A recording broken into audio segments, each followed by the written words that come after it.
Yeah, whatever. Alrighty, this is how to change a shock on a Peterbilt front shock.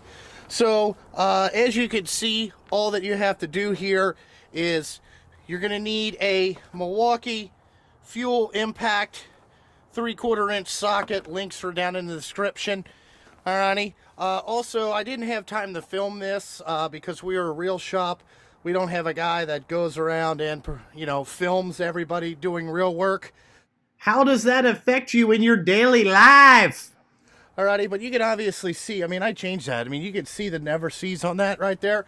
But that's, all that I had to do. It's a simple 2-bolt process. Now, you got to watch out. This will become very tricky.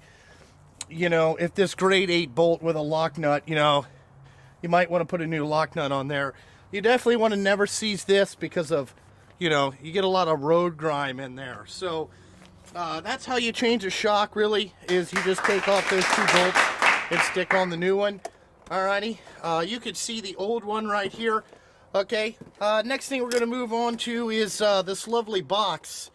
What it is in here is, that's the part number you need for the shock. It's a beautiful blue color box. I really don't know. I can't show you what's in it. You know what I'm saying? Because you get the gist. It probably has a shock in there. But, that's really all that it takes. So, you know what I'm saying? Links in the description. Always use that Amazon link. You guys, it doesn't cost you a dime to use my Amazon link.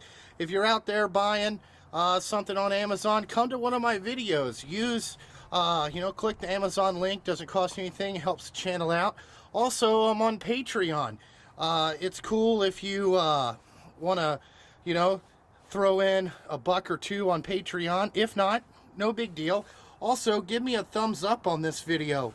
And if not, give me a thumbs down video, okay?